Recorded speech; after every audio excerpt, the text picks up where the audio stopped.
Boa noite, igreja linda e abençoada.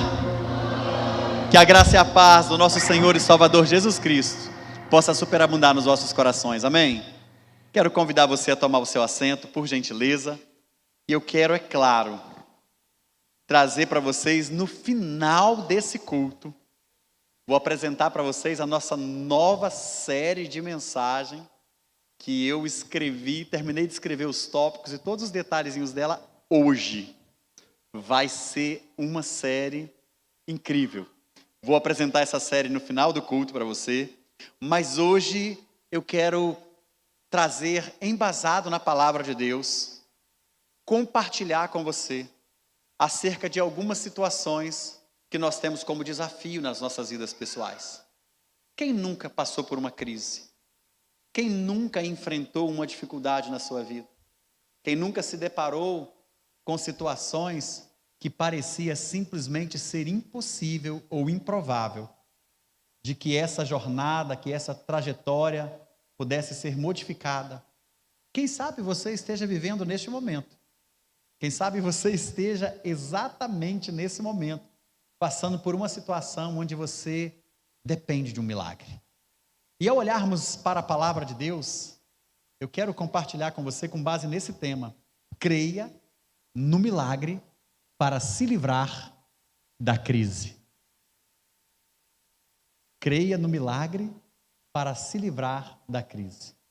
Se tem uma das coisas que são muito complexas, é o fato de nós não reconhecermos a nossa realidade. Algumas pessoas passam por situações nas suas vidas e as coisas vão complicando e elas não se dão conta de que estão em um processo de declínio. Elas, em alguns momentos, não se dão conta de que as coisas estão saindo do seu controle. E aí elas vão tentando de diversas maneiras virar, reverter o quadro. E elas procuram recursos, procuram pessoas, elas tentam de todas as maneiras possíveis trazer de volta aquilo que está se perdendo, mas a cegueira, ou a vontade, o desejo, de vencer e de não ter que lidar com aquele problema, com aquela situação, problema, dificulta as mesmas de enxergarem dentro desse processo o que Deus quer e pode fazer na vida delas. Quando nós olhamos para o texto de 2 Reis, no capítulo 5, no versículo 10, a parte B, nós temos algo muito simplório para trazer a existência de um milagre, de uma dor e aflição de muitos anos. O texto é muito prático porque a Bíblia nos diz assim, na parte B do capítulo 5 e no versículo 10 de 2 Reis: vá e lave-se 7 vezes no Rio Jordão. A sua pele será restaurada e você ficará purificado. É um comando tão simplório, diante do problema, diante da situação. É uma situação, é uma condição muito simples, ao ponto de que gerar dúvida, trazer incerteza, insegurança, sentimento de afronta, sentimento de humilhação.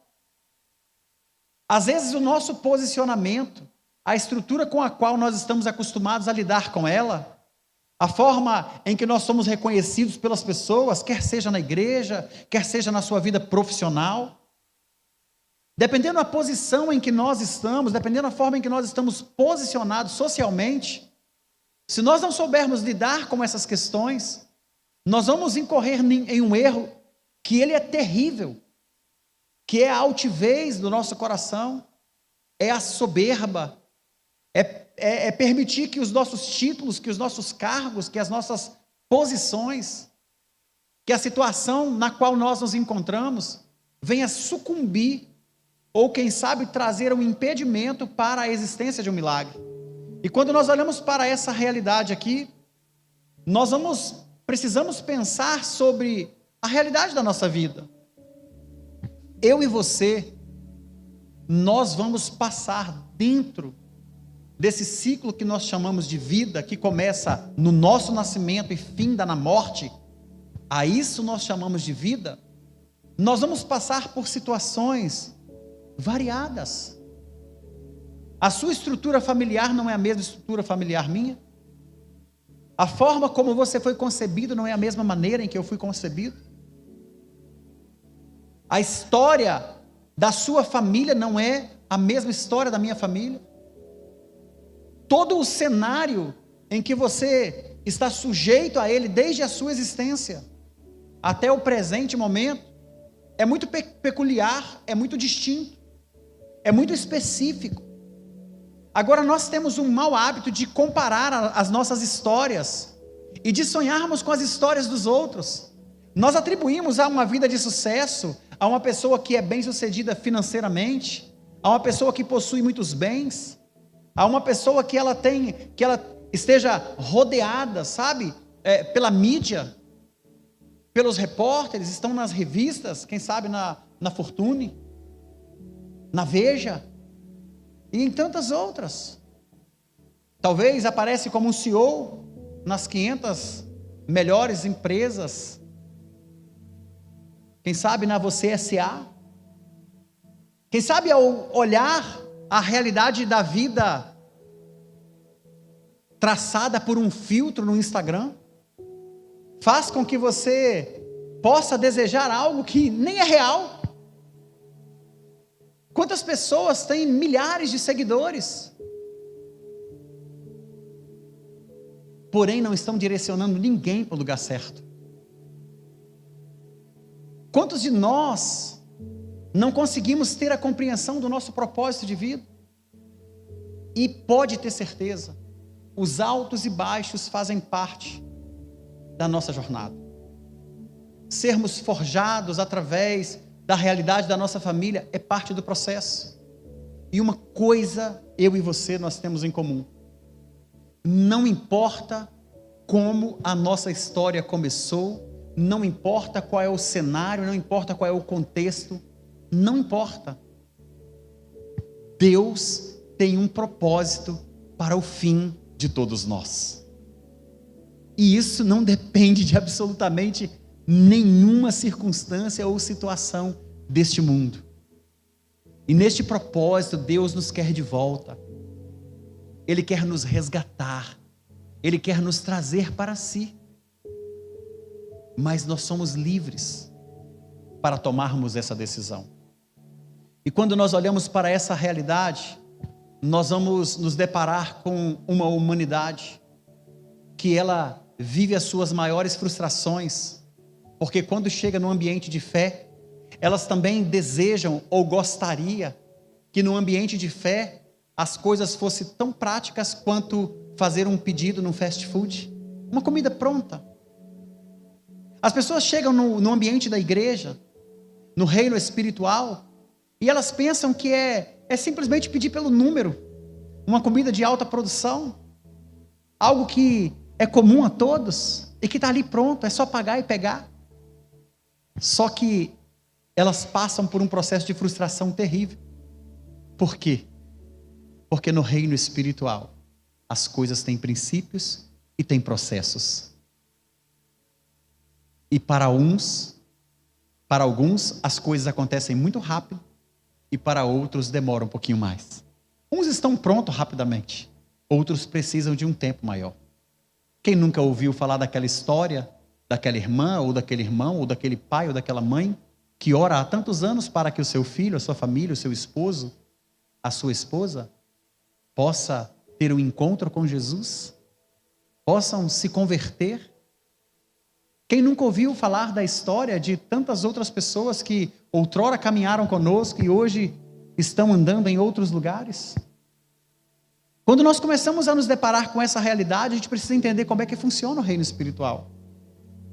Porque a crise, ela vai chegar para uns, e para outros não vai ser uma crise financeira. O momento crítico, sabe, aquele momento bem aquecido da crise, nem sempre quando falamos de crise, ela tem a ver com finanças. Por que ao arremetermos ao fato de crise, logo pensamos em fome, em miséria, em escassez de recursos? Porque eu não tenho como pagar essa conta, eu não tenho como pagar aquilo, eu fiquei desempregado e agora eu estou em crise. A minha empresa não vai bem, eu estou em crise. Mas e as crises emocionais? E as crises nos relacionamentos? E as crises espirituais? E as crises na saúde? Quando de repente você se depara com uma enfermidade? E as crises na vida do outro que afeta, que atinge a sua vida? Porque nem sempre a crise vai começar no nosso cenário. No livro de Gênesis, no capítulo 12, nós começamos a ver um chamado, um propósito de Deus para algo maior na vida de um homem, na vida de uma geração, na vida de uma descendência. E quando nós começamos a discorrer essa história toda, nós vamos ver tudo o que acontece dentro de um propósito de Deus, até que em um determinado momento acontece uma crise mundial. E essa é uma crise que começa a afetar toda a humanidade. Porém, a provisão e o recurso vem da parte de Deus através de um instrumento. Da mesma forma em que você pode ser fruto ou está tendo reflexos de uma crise causada por outras pessoas, você também pode ser o agente de transformação. Pode ser que alguém seja o agente de transformação da crise que está acontecendo na sua vida. Quantas famílias estão tão desestruturadas que o filho não sabe que quando ele decide enveredar, quebrar um princípio? Querido, se as pessoas que provocam o caos sofressem o caos sozinhos, a gente não ia aprender a desenvolver o amor. Porque diríamos que este problema é do outro, não me atinge, então por que eu vou me comprometer? Mas quando o problema bate na porta da nossa casa, nós somos obrigados, por querer ter o conforto de volta, por querer ter a paz de volta, por querer ter de volta aquilo que nos está sendo roubado, tomado, aí nós nos envolvemos no processo. Mas se os problemas que os outros causam ficassem só neles e não nos atingissem, nós seríamos ainda mais frios e mais apáticos, teríamos menos compaixão do que se espera dentro de um ambiente cristão, de pessoas que são transformadas pelo poder do Evangelho. Ter essa empatia. E quando nós olhamos para essas verdades, o que eu escrevi aqui, uma coisa é fato: os milagres geralmente nascem em meio a um cenário de crise. E mais do que nos abençoar, os milagres são os meios pelo qual Deus se manifesta para que a sua glória seja percebida. Quantas pessoas recebem o milagre, são abençoados por Deus e se apropriam daquilo e não dá a glória devida a Deus? Quantas pessoas, quantos de nós em algum momento da nossa vida, por não termos esse nível de consciência, deixamos de entregar a Deus a glória devida por algo que Ele fez? E quando nós observamos esses detalhes, eu quero que você tenha uma compreensão da visão dos discípulos no início da caminhada deles.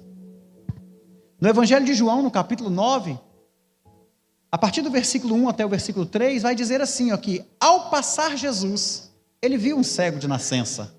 E Jesus não estava sozinho. Ao passar Jesus viu um cego de nascença. Seus discípulos lhe perguntaram: Mestre, quem pecou? Este homem ou os seus pais para que ele nascesse cego? Então Jesus lhes respondeu: nem ele, nem os seus pais pecaram, mas isso aconteceu para que a obra de Deus se manifestasse na vida dele. Por que os discípulos, ao olharem para aquele homem que estava necessitando de um olhar de compaixão, de amor, de misericórdia, por que os discípulos não indagaram Jesus dizendo assim: Mestre, Senhor, o Senhor pode curar esse homem? Mestre, Senhor, o que é necessário para que o Senhor cure esse homem? Jesus, o que lhe falta para que esse homem volte a ver? Jesus, o que o Senhor pode fazer para que esse homem comece a ter uma vida normal? Observa que, se nós não desenvolvermos o que a Bíblia propõe para nós, nós vamos estar com Jesus, mas não seremos como Ele. Vamos estar na igreja do Senhor Jesus, mas seremos incrédulos. Seremos pessoas que são, sabe, como parasitas, apropriadores de bênçãos. Pessoas que buscam milagres. Pessoas que estão aqui por medo do inferno. Ou quem sabe pelo privilégio de talvez um dia morar no céu. Eu não sei qual é a sua fé. Se nós não desenvolvermos este olhar de compaixão, de amor, de graça, de misericórdia, vamos fazer as indagações equivocadas, vamos ter a percepção fria, distante do poder de Deus e do propósito. Por que não olharmos para o nosso irmão na igreja e clamarmos a Deus pela misericórdia, pensarmos em como podemos ser agentes para abençoar essas pessoas, ao invés de criticá-las, ao invés de falar a respeito delas para outros? Precisamos desenvolver essa sensibilidade, porque existem coisas na sua vida que elas estão aí, e elas fazem parte de um processo, e que o fim dele deve glorificar a Deus. Existem coisas na minha vida que elas fazem parte de um processo, e que o fim dessas coisas irão glorificar a Deus. E quando nós olhamos para uma verdade dessa, creia no milagre para se livrar da crise, a gente tem que ter uma ótica diferente. A gente tem que perceber como é que a Bíblia trabalha a respeito dessas coisas. E olha que coisa interessante. Deixa eu só ajustar aqui.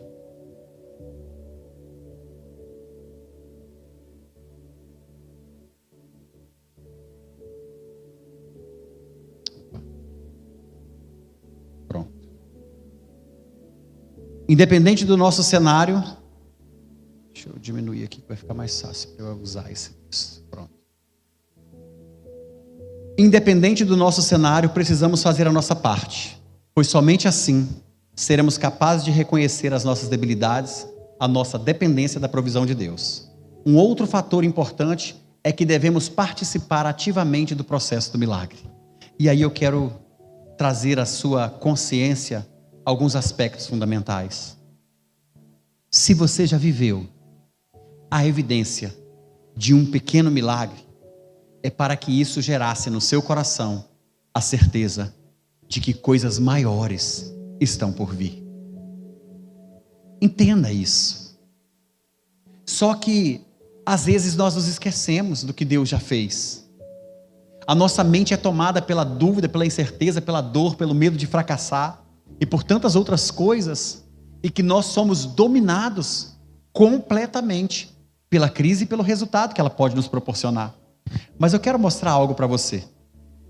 Deus não precisa de homens para realizar milagres, porque Ele é Deus. Todavia, Ele nos envolve no processo. Efésios capítulo 3, versículo 20 vai dizer assim: o nosso Deus é poderoso para fazer infinitamente mais do que tudo quanto pedimos ou pensamos, segundo o seu poder que atua em nós, ou seja, que opera em nós. As nossas atitudes, elas vão determinar o quanto tempo o milagre vai acontecer ou não. A nossa atitude de fé. E aí eu quero compartilhar com você um detalhe interessante. Jesus transformou a água em vinho, mas foi necessário servos disponíveis para encher com a água os tanques. Olha que coisa linda em João 2, de 6 a 8. Ali perto havia 6 potes de pedra do tipo usado pelos judeus para as purificações cerimoniais. Em cada pote cabia entre 80 e 120 litros de água. Então disse Jesus aos serviçais: encham os potes com água. E os encheram até a borda. Então ele lhes disse: agora levem um pouco ao encarregado da festa. E eles assim o fizeram. Na minha tradução diz assim: encham os potes com água, e eles encheram até a borda. Então ele disse: agora levem um pouco de vinho ao encarregado da festa. E eles assim o fizeram. Ele manda pegar os potes, manda encher com água. Eles fizeram o quê? Pegaram os potes e encheram com água. E você não vê Jesus falando assim: água se transforma em vinho. Qual era a necessidade apresentada naquele lugar? O vinho acabou. Quando trouxeram a necessidade para Jesus, Jesus envolveu as pessoas que estavam ali no processo. Vocês vão lá e vão pegar aqueles potes que é utilizado para purificação, vocês vão encher de água. No momento em que eles fizeram isso, trouxeram os potes cheios d'água ali, Jesus falou assim: agora pega e leva o vinho para ser experimentado. Nós vamos observar essa atitude em outros momentos. Ele abre o mar, mas antes, você precisa estar disposto a seguir na direção que ele te mostrará, mesmo que seja onde? No deserto. Olha, o poder estava proposto para se manifestar em um determinado lugar. Só que se o povo não estivesse disposto a caminhar na direção, Moisés foi orientado por Deus e guiou o povo. Então veja bem, Deus não precisa de Moisés para fazer o milagre, Deus não precisa de você, não precisa de mim para fazer o milagre. Mas Ele nos envolve no processo para que a nossa fé seja ativa e a gente possa viver a prática da existência do milagre andando por fé e não por vista. Então eles são levados por um caminho que era improvável. Existem situações na sua vida, talvez você esteja vivendo isso agora, mas se você não crê no poder da palavra, não tiver a direção de Deus, você vai ficar paralisado e você vai perecer como escravo. Mas Ele quer te tirar da escravidão, e Ele quer te levar para um lugar de promessa. Ele quer levar a igreja para um lugar de promessa. Mas quantos de nós ainda temos mentalidade de escravos? Quantas pessoas estão sendo tomadas e dominadas por este mundo? Basta você olhar para a realidade da igreja. Pessoas que ora estão aqui, ora não estão. Por quê? Porque estão escravizadas pelos seus desejos. Quando lhes sobra um tempo, eles vêm cultuar a Deus.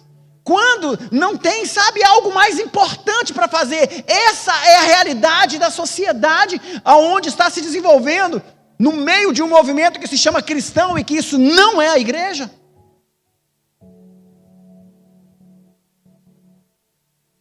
A realidade que a gente observa apresentada na Bíblia é a seguinte: Êxodo 14, de 12 ao 16.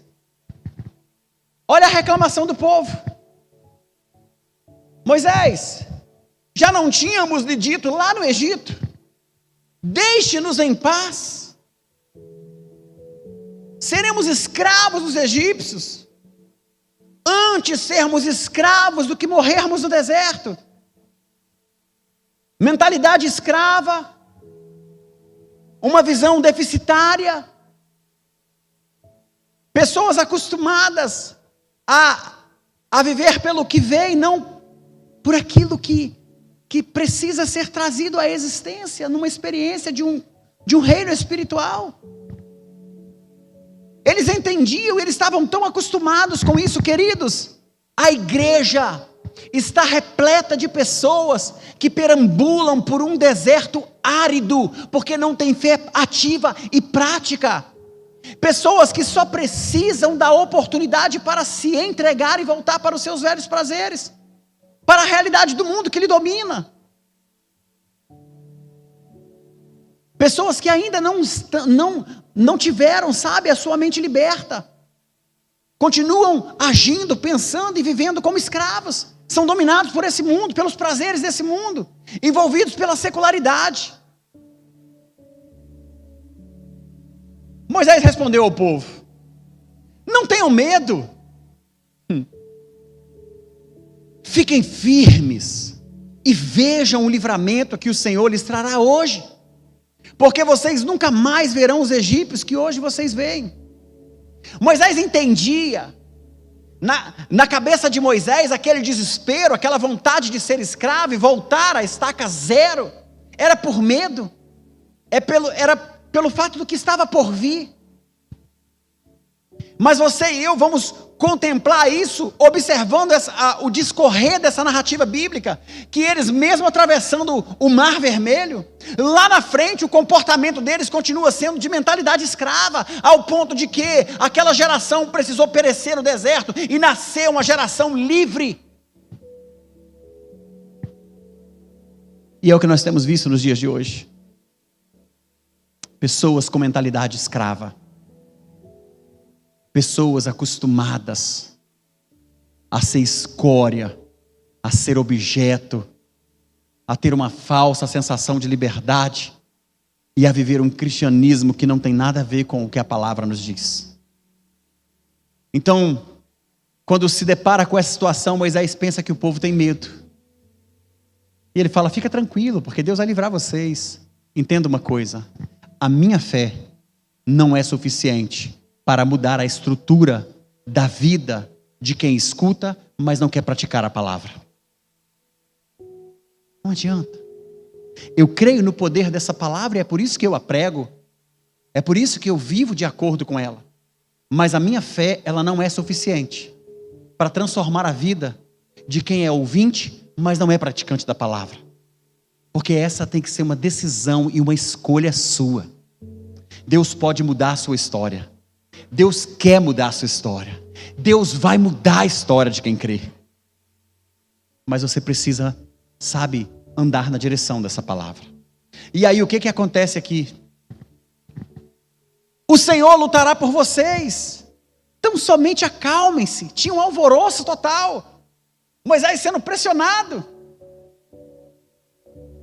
E aí eu imagino que o Senhor vai lutar por vocês, fiquem calmos. Senhor, tem misericórdia, o que eu faço? Porque ao mesmo tempo que Moisés falava com o povo, entenda isso é muito claro. Ao mesmo tempo que Moisés dava a direção para o povo, Moisés também estava conectado com Deus, porque enquanto ele falava: fiquem calmos, fiquem tranquilos, acalmem-se, Deus vai lutar em favor de vocês. Então o Senhor responde a Moisés: por que você está clamando a mim? Mas a gente está vendo Moisés falar com o povo. Entende? A narrativa mostra Moisés falando com o povo: ei, fiquem calmos, não tenha medo. Deus vai pelejar por vocês. Aí o Senhor fala: Moisés, por que você está me clamando? Mas Moisés está falando com o povo, mas ele está ligado com Deus. Calma, povo, Deus me ajuda, eu tenho misericórdia. O que vai acontecer aqui? Que esse povo não consegue entender. O que eu vou fazer, Senhor? Eu trouxe o povo até aqui, agora o que eu faço? Gente, fica tranquilo, vai dar certo. Deus, pelo amor de Deus, me responde, eu já não dou conta mais. Uma palavra, uma ativação. Deus não tinha respondido, ele falou: ei, fica tranquilo, a provisão de Deus está chegando, fica calmo, Deus vai intervir. Igreja, creia, o milagre está por vir e ele vai chegar. E aí Deus responde: Moisés, por que você está me clamando? Diga a esse povo que marche. Ao invés desse povo ficar parado aí murmurando, reclamando, Moisés, erga a vara, estenda o cajados.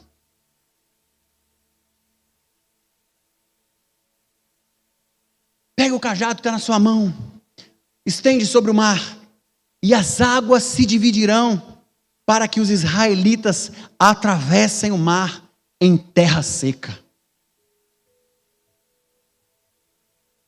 O processo, a crise te sucumbindo de um lado, as dúvidas e as incertezas, mas a direção de Deus, a voz profética. Se você entrou no deserto, guiado por Deus, não se preocupe, porque você vai estar com Ele na terra prometida. É lindo demais. Não importa, querido. Entrou no deserto, é na direção de Deus, fica firme, vai tranquilo, porque no final você vai estar com Ele na terra prometida. Agora, se você está entrando em desertos áridos, por conta própria, você vai ter que fazer o caminho de volta. E começar a clamar por misericórdia, para a graça do Senhor te alcançar lá. Para que o orgulho não venha sucumbir você e te impeça de retornar. Pessoas orgulhosas não dão braço a torcer. Essa expressão de pessoas orgulhosas não bate. É lá no BJJ que os meninos falam assim. Quando o jiu-jiteiro trava o outro e está finalizando, aí o cara é tão orgulhoso que ele está quebrando o braço, mas ele quer sair. E aí dá o quê? Dá problema. Porque o outro não sabe se já... Será que eu não apertei o suficiente? O braço já está um bodoque invertido. E o cara é orgulhoso, não bate. Não vou bater, eu vou sair daqui. Aí sai, sabe como? Com o braço quebrado. Porque não quer se render. Quantas pessoas não querem se render a Deus? São soberbas. Pensam que vão vencer. E o que nós observamos é que Ele abre o mar, mas você precisa ter fé suficiente para andar no deserto com Ele e confiar na provisão dEle na hora certa. Outra coisa importante, Ele vai alimentar uma multidão com 5 pães e alguns peixinhos. Mas é necessário haver alguém disposto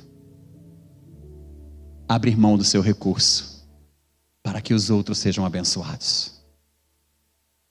Consegue entender?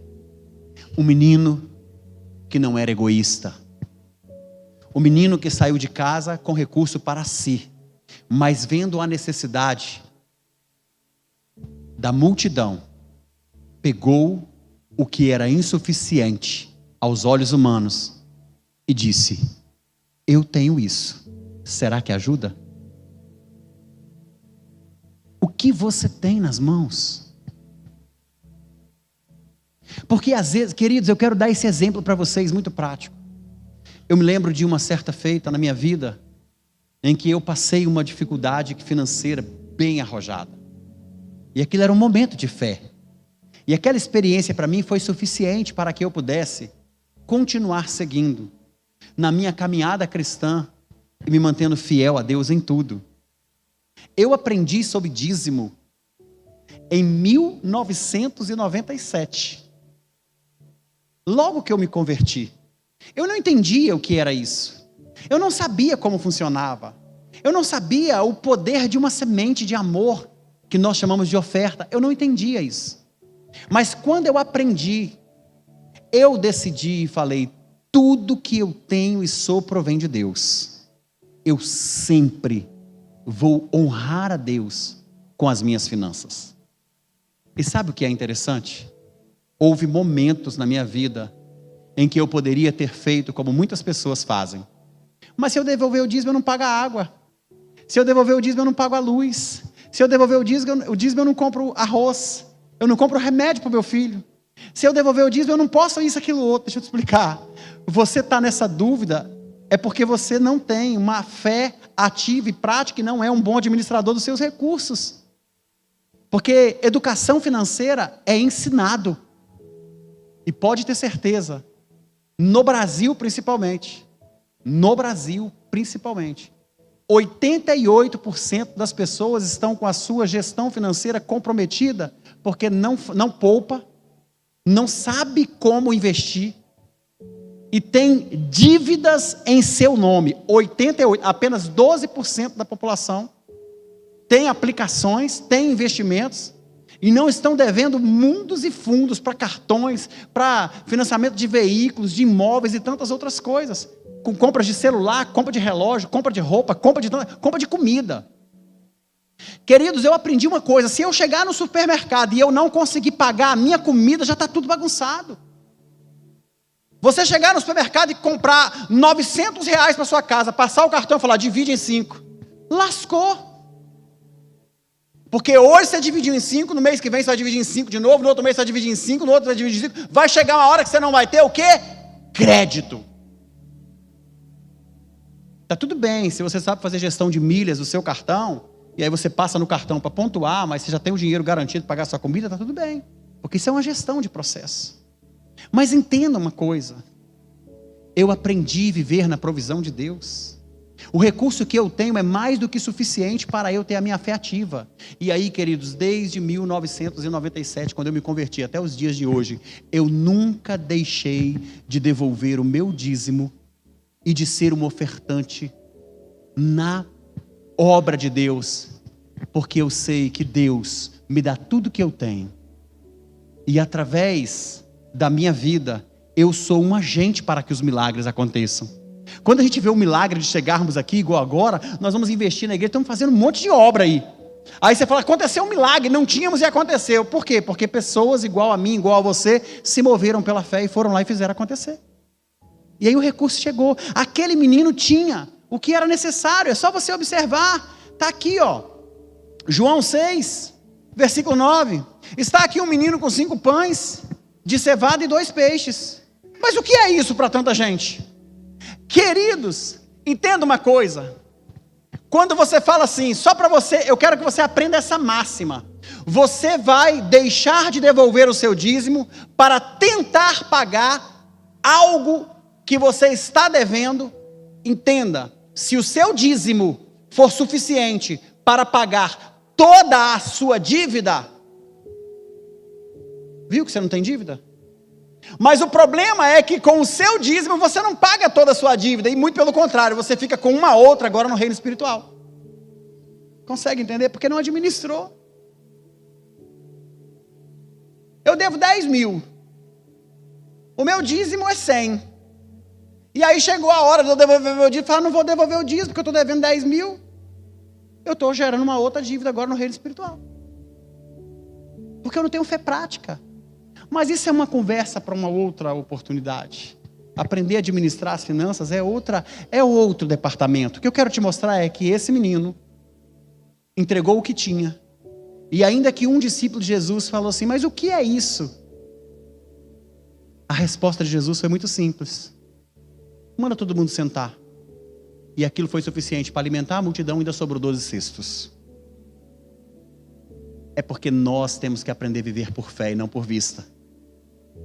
Você quer ver um detalhe? Ele fecha a boca dos leões, mas precisa haver um servo com fé suficiente para entrar na cova. Entende? Por que Daniel foi lançado na cova dos leões? Era para que o nome do Senhor fosse glorificado. Por que você está passando por isso? Por que você não foi aprovado ainda? Por que essa situação se repete na sua vida inúmeras vezes? Porque você está reprovando. O texto de Daniel 6, 22 diz assim, ó. Disse Daniel, o meu Deus enviou o seu anjo, porque o rei vai questionar Daniel, como pode um negócio desse? Te jogar aí nessa cova os leões famintos, como que você... Cara, o que houve? Aí Daniel, o meu Deus enviou o seu anjo, e esse fechou a boca dos leões, para que não me fizessem nenhum dano, porque foi achado em mim uma inocência diante dele, e também contra ti, ó rei, não tenho cometido delito algum. Então é uma vida de acordo com a palavra de Deus, sem negociação. Aí vem a intervenção de Deus. A boca do leão foi fechada em detrimento das condições de fé em que Daniel vivia. Mas nós não temos fé suficiente para isso. E aí deixa eu te explicar. Não é o leão que está te pegando, não. Você está perdendo por pernilongo. Você está perdendo por formiga. Porque não tem fé ativa. Enfim, ele também multiplica o azeite. Mas ele deseja que você e eu sejamos capazes, ao menos, de ir buscar as vasilhas. Para imaginar. A viúva estava toda endividada. Dívida é sinônimo de quê? Falta de crédito. Ela não tinha crédito. E ela estava agora a ponto de perder tudo.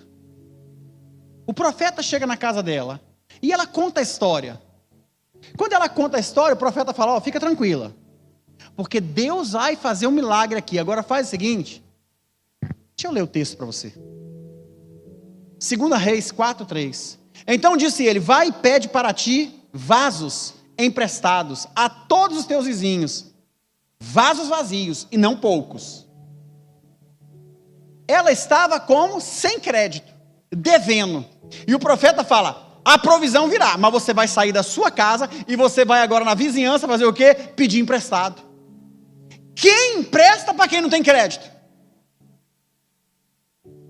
Quem empresta para quem está todo endividado?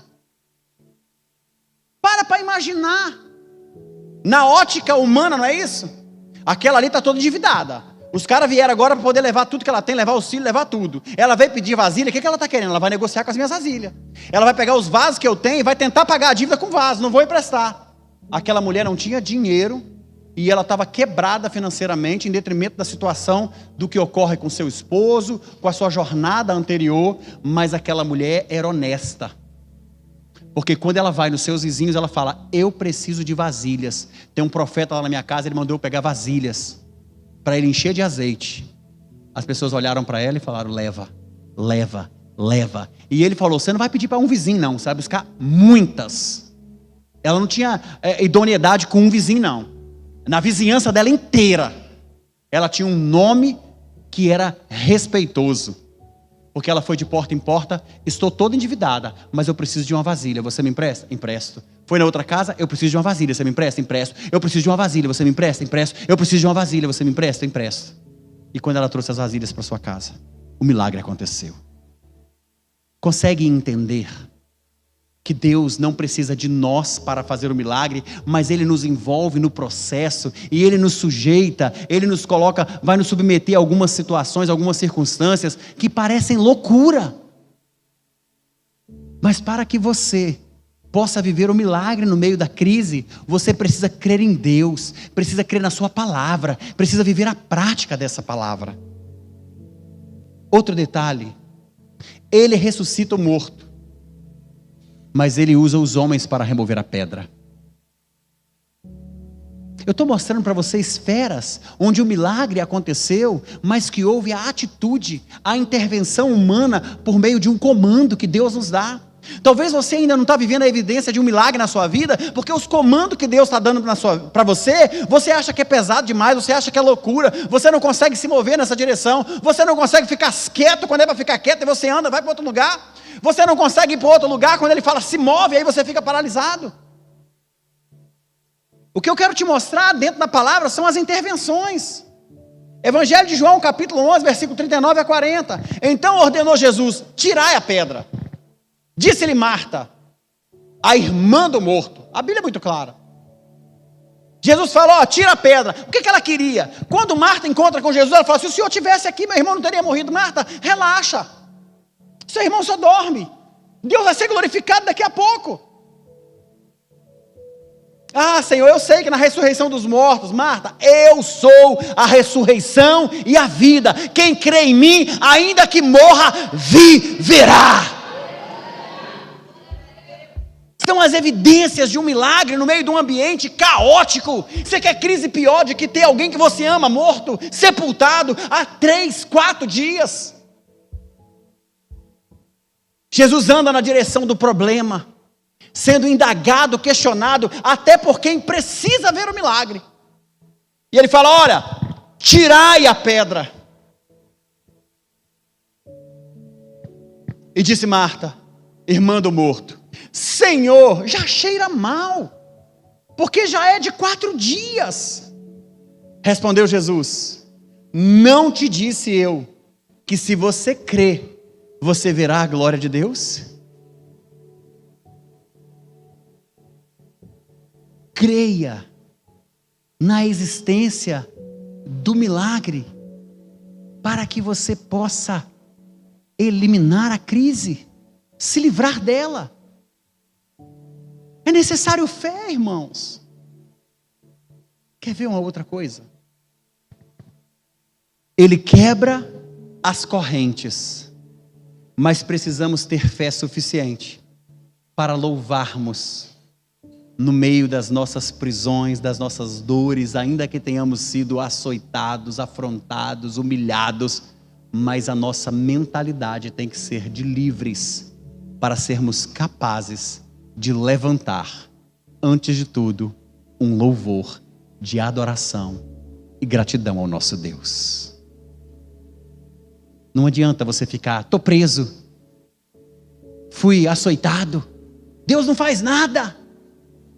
Quantas pessoas só se lamentam, meu Deus, olha onde eu estou, será que o Senhor não está vendo? Eu sou seu servo. Quantos chegam, Deus, o Senhor sabe que eu sou teu servo, será que o Senhor não está vendo? Que o Senhor está errado por não fazer nada por mim?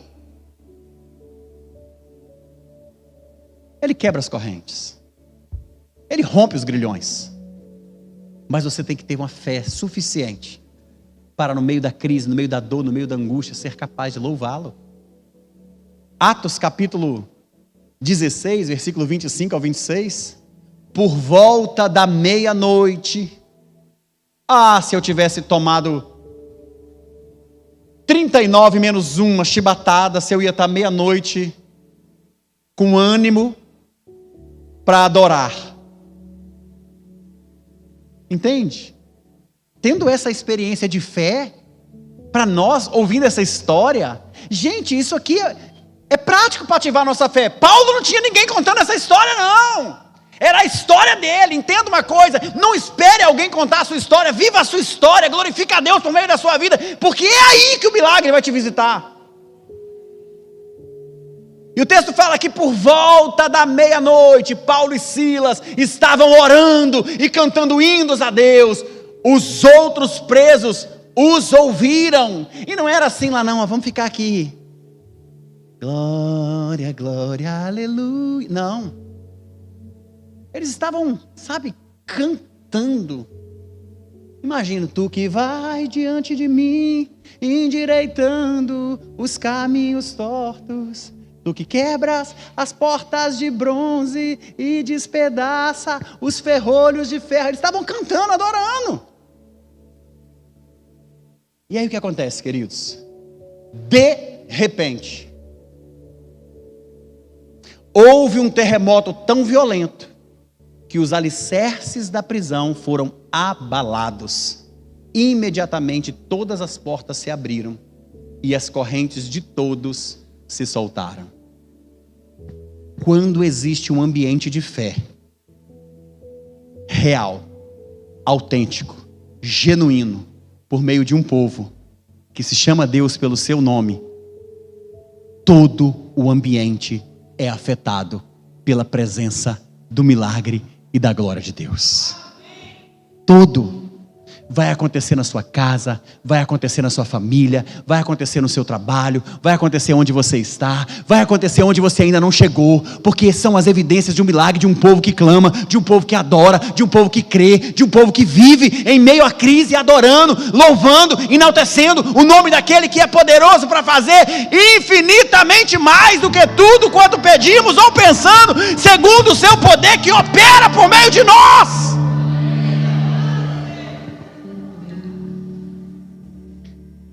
Já estamos encerrando.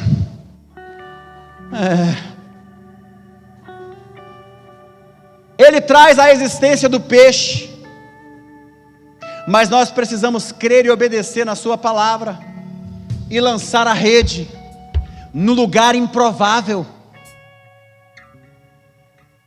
Pensa, pescadores experientes fizeram o dever de casa, pescaram no momento apropriado, da maneira correta, adequada, tudo como tem que ser feito. Gastaram as suas forças, gastaram as suas energias, fizeram tudo que era possível ser feito. E enquanto eles estavam na beira da praia, lavando as suas redes para poder ir para a sua casa, é nesse ambiente que as coisas começam a acontecer. Marcos 5, versículo 2. Viu à beira do lago 2 barcos, deixados ali pelos pescadores que estavam lavando as suas redes. Olha que maravilha, Jesus vê os 2 barcos e vê os pescadores lavando a rede. Jesus já se apropria logo do barco, vai lá e entra no barco. É o texto.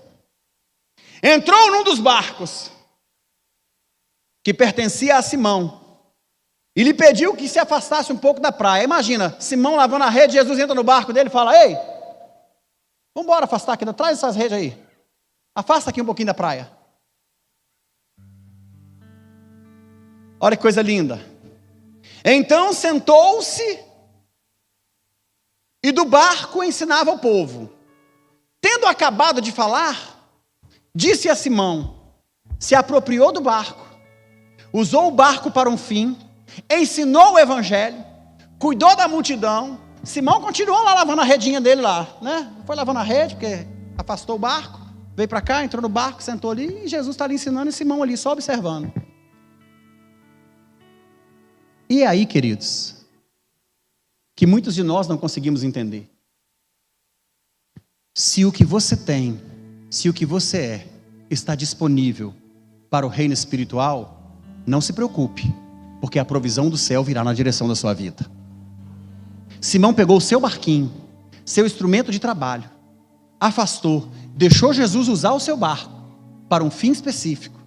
E quando Jesus acaba de usar o barco para o fim específico, olha que coisa linda. Tendo acabado de falar, agora ele se volta para Simão e fala: vá para onde as águas são mais profundas e a todos lancem as redes para a pesca. Jesus fala: pode entrar mar alto, jogar a rede, porque nós vamos pescar.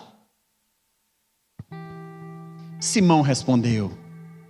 Imagino que depois do ensinamento que Jesus deu ali na polpa ou na proa daquele barco, Simão, ouvindo tudo que Jesus estava falando para o povo, ele olha para Jesus, porque ele já reconhece Jesus como um mestre, como alguém que estava apto a sentar nas sinagogas para compartilhar as divinas escrituras.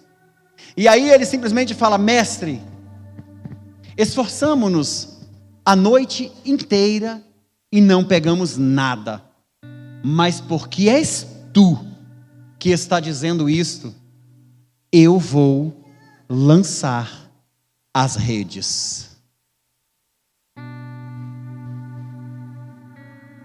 Ele traz a provisão, mas você precisa crer e estar disposto a obedecer a essa palavra poderosa para que o milagre aconteça. Quantos de nós, quando ouvimos uma palavra assim: ei, confia, Deus vai restaurar o seu casamento. Ah, pastor, para mim não dá, para mim já deu.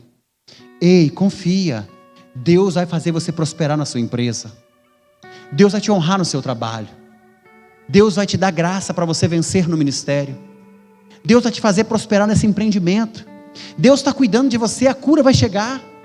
Adore Deus no meio dessas prisões, porque a sua liberdade já está decretada no reino espiritual. Você vai ser curado, você vai ser livre, você vai ser abençoado por Deus. E as pessoas não estão dispostas a obedecer essa palavra. Vá por aqui, vá por ali, faça desse jeito, faça daquela maneira. E as pessoas não têm fé, porque fazem as suas indagações baseadas nos seus o quê? Preceitos, nos seus achismos. Mas quando eles fizeram isso, pegaram uma quantidade expressiva de peixes, e as redes começaram a rasgar-se. O que eu quero compartilhar com você nessa noite é que existem inúmeros testemunhos na Bíblia, onde Deus opera, age, traz a existência do milagre, mas existe uma ação humana, honrando a palavra, crendo, para que o milagre aconteça. O que Deus tem falado para você? O que você tem ouvido? Será que você é capaz de crer no milagre para se livrar da crise? Coisas tão simples como vai lá e se lava 7 vezes no Rio Jordão. Coisas tão simples, mas que precisa de uma atitude de fé. E aí, para nós encerrarmos, quero ler esse último texto aqui.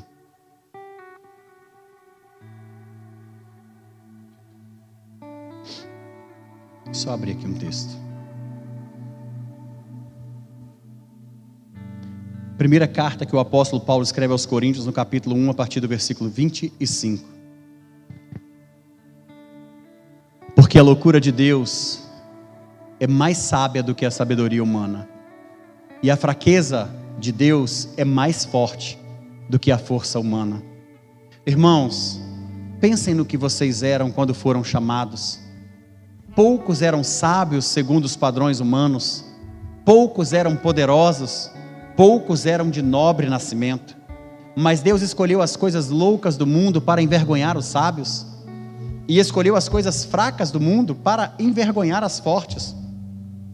Ele escolheu as coisas insignificantes do mundo, as desprezadas e as que não são, para reduzir a nada as que são, para que ninguém se glorie diante dele.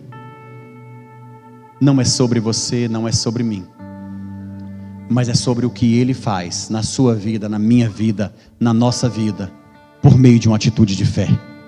E eu quero estimular você, independente da situação da sua vida, a crer nas evidências de um milagre para se livrar da sua crise. Quero te convidar a se colocar de pé.